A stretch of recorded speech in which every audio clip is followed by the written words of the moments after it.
What's up, everybody? My name is Aiden, and welcome back to another video. It's Media Day, ladies and gentlemen, or at least it was yesterday, but we're going to be discussing it today. I apologize, man. These interviews come out so late at night for me, and I did not want to stay up to watch them all. I'm sorry. And to be honest, after watching a lot of the media, interviews and stuff like that, I'm kind of glad I didn't. I'm kind of glad I took to sleep first, because again, a lot of the questions in this Media Day were just repeated questions to every single person trying to get a different outcome, and it almost felt like it was the same outcome every single time. But regardless, I wrote some notes about what I thought was interesting out of this press conference, out of this media day, whatever you want to call it, and I'm gonna talk about that in this video. It might be a longer one, so feel free to, get the popcorn ready, and let's dive into media day. Let's dive into what people had to say. We're gonna be looking at the Chicago Bulls live stream or video of the media day. It's over 2 hours long, and I do recommend, as per usual, you just take a look at yourself about that video, watch it, understand it before you come to my video, because I might have something that will be misinterpreted or interpreted differently compared to how you interpret it and all of that stuff. But before we get any further, if you like the video, you want to see more from me, drop a like, drop a follow, and or subscribe if you are new, and comment down below your thoughts about the Chicago Bulls and the media day, and what do you expect from this Bulls team now that media day. I'm assuming there might be more interviews here and there, but for the most part, you've seen the interviews from a lot of the bigger players. Let's start off with, obviously, Torres Service and Billy Donovan. I wrote some notes here, and basically, the first thing that they really talked about is they plan to play faster, move the ball better, change the shot profile of the team. These are the three things that really came to mind constantly when it comes to these guys and their answers to the Chicago Bulls. And I find it very interesting because, the additions that they made to this Bulls team, I didn't think playing faster was a direction that they're going to go down. But it looks like instead of playing slower and more physical, they're trying to pick up the tempo a little bit more. That's apparently their goal. So we'll see how it works out. Again, I'm not going to sit here and say the Bulls are going to play faster, because I don't know. At the end of the day, their goals and ambitions might be, hey, I want to play faster, but it doesn't mean that's going to come into fruition now, does it? So we shall wait and see what ends up happening from that situation. But yeah, it's interesting. I think the shot profile was a given. I think the move the ball better was obviously a given, and I think we made the proper adjustments to ensure that happens, but I didn't think playing faster was going to be a given, and maybe that is something that they're going to be working on. We'll see how it fluctuates into the training camp games, preseason games, and the regular season. Billy Donovan says that they need to start attacking the paint more, because if you attack the paint more, it can generate more kick-out threes as well as offensive rebounds. Now, in my mind at least, all I heard from that comment is play through Nikola Vucevic more.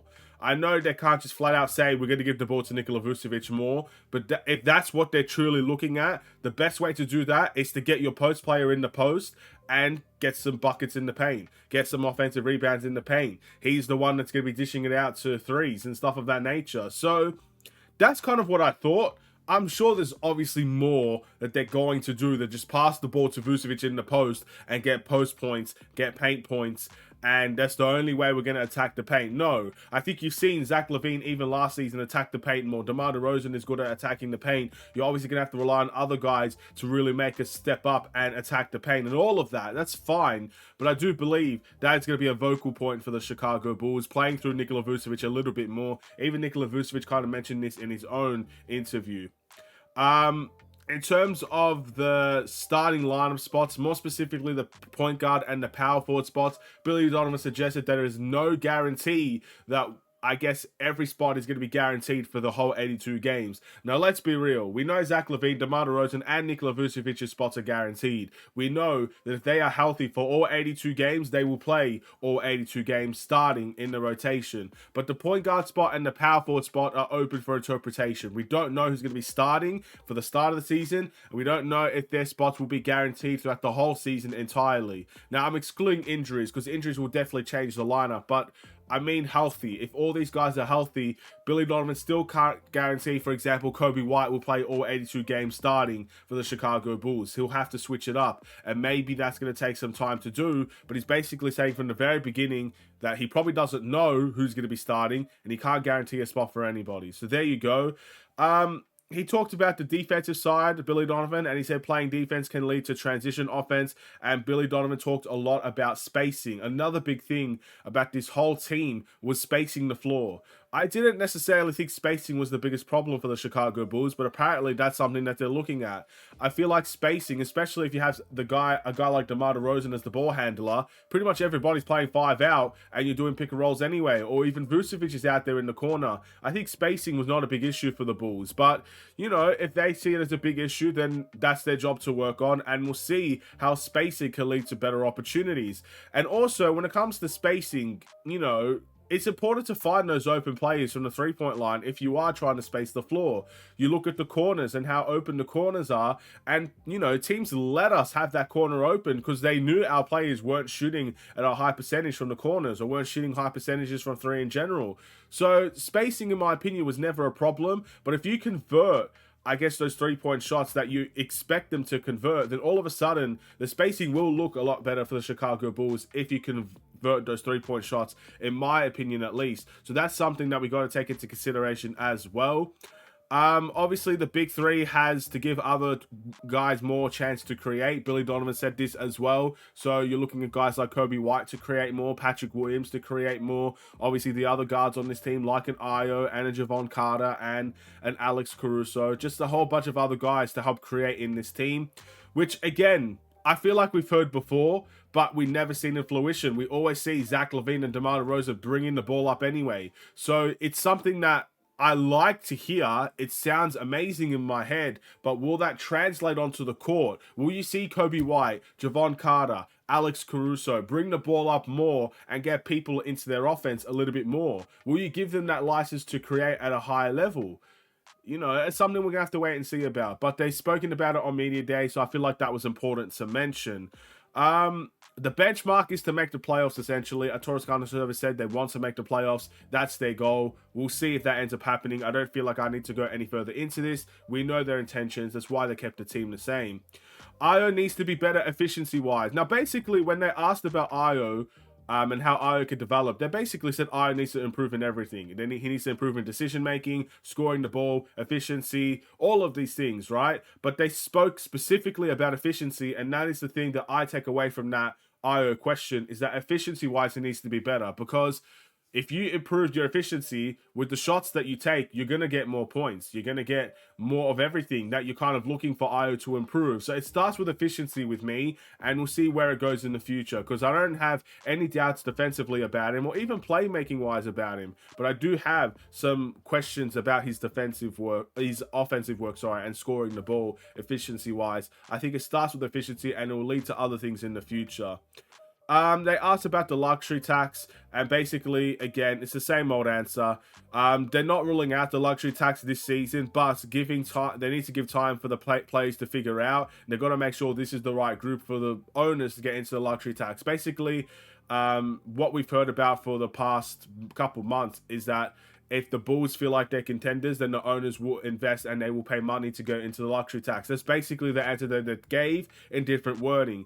But in that different wording, at least from my interpretation, this stopped a lot of the, I guess, trades that you've seen around the league for big-time players. It stopped the Bulls from doing those things because they weren't willing to go into the luxury tax right now. Yeah, they might be willing to go down to the luxury tax midway through the season if we are a contending team, but they weren't willing to do it now. And all these trades that you've seen left, right, and center around free agency, and even now with Drew Holidays and the Damian Lillards, they weren't prepared to go for those players because the owners were not prepared to go into the luxury tax right now. So being patient kind of hurt us in that way, in my opinion. But that's my interpretation of what I got out of that question. So it could be what I said isn't true, but that's how I view it, at least.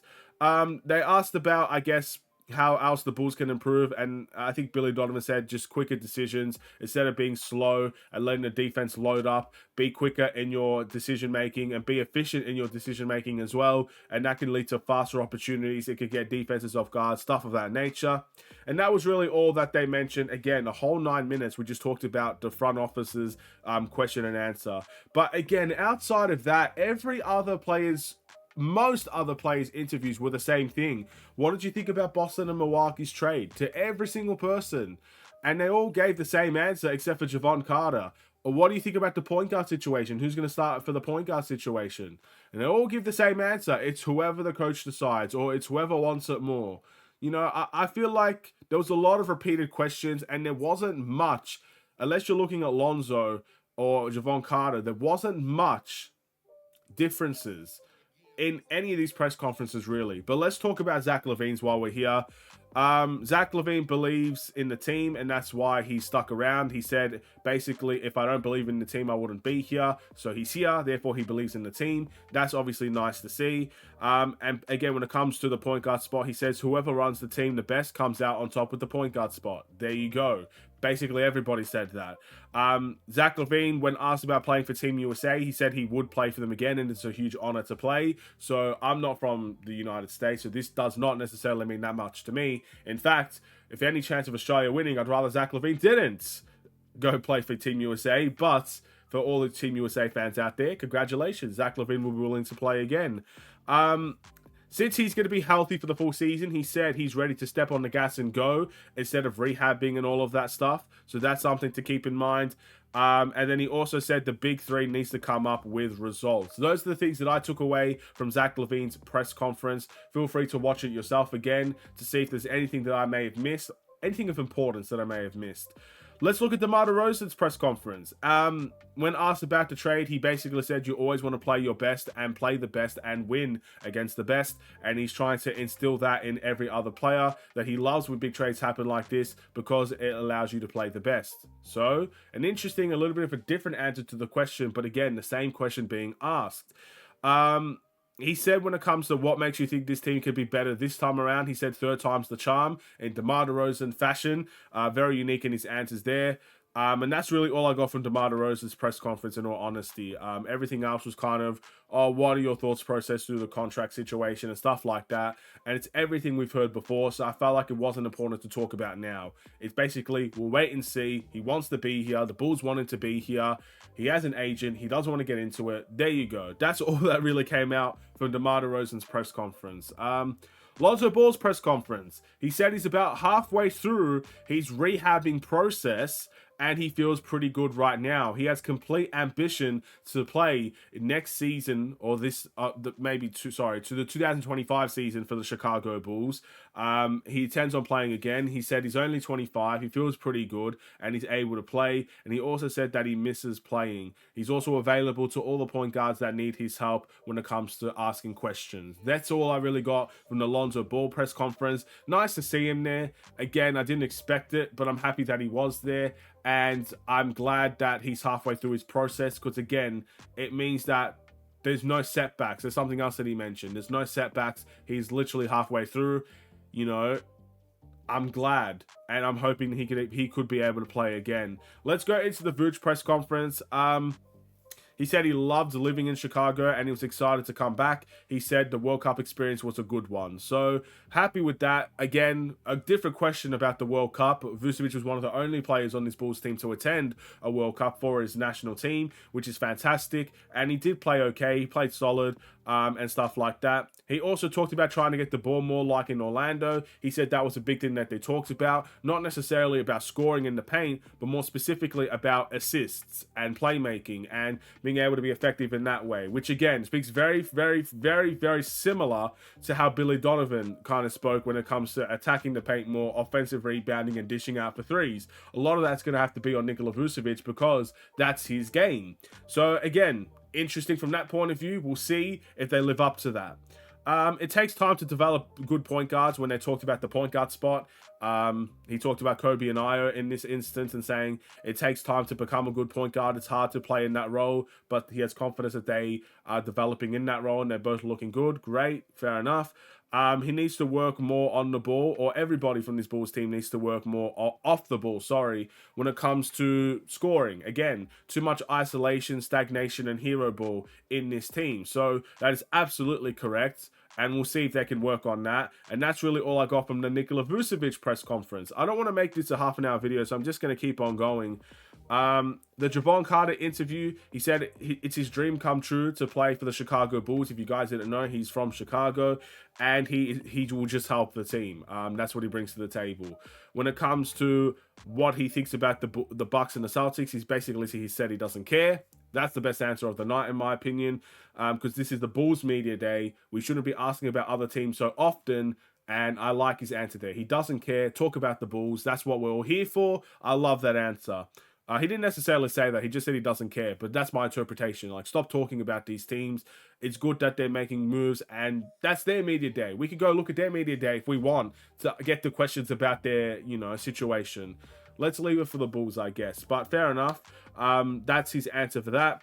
When asked about what this team struggled with, he said reluctant with shooting, but he loved the defense of this team. And again, he's only going to make that better. When it comes to who should start in the point guard position, he said the coach's decision on who starts, and he'll do whatever it takes to, I guess, be a good player starting or coming off the bench. When asked about being a vocal leader, he said he can't guarantee he'll be a vocal leader on the team, but he did say he'll let his opinion be known, and he's a very, I guess, loud guy, let's say. He's definitely outspoken, I guess you could say, and stuff like that. Last but not least, we got the Kobe White interview. Kobe White said it's a blessing and he thanked God for the ability to get into that second contract and stuff of that nature. That's always great to see.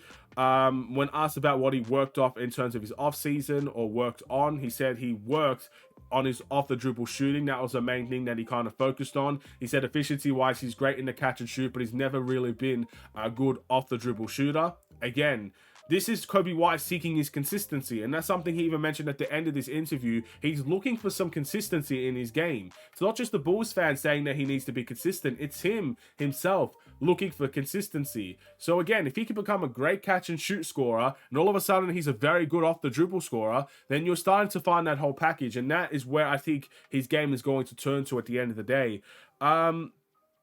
He got a little bit of a trolling question from Patrick Williams about his hairstyle. Again, he rocked the fro. Look, man, most of you have seen my hair already. I could only dream of having a fro like that. So, yeah, rock the fro, Kobe White. You do you. And regardless of what hair you're rocking, I'm sure all Bulls fans will be supporting you this upcoming season. And then again, Kobe White looking for some consistency in his game. That is, I guess, what all I really had to think about in terms of this press conference, media day, whatever you like to call it. Again, not my favorite one that I've seen over the past few years. I understand it's the same team. There's only so many questions you can ask, but I felt like a lot of the questions were questions we all knew the answers to anyway. We don't know who's going to be starting in the point guard spot, yet they asked every single person about the point guard spot. We know what's happening with Milwaukee and Boston, yet that's all they seem to ask. So I liked the questions where they talked about Lonzo. Lonzo's one was easily the best because it was just about everything outside of basketball in many ways. About his health, about how he's doing, about what he believes, and that was great.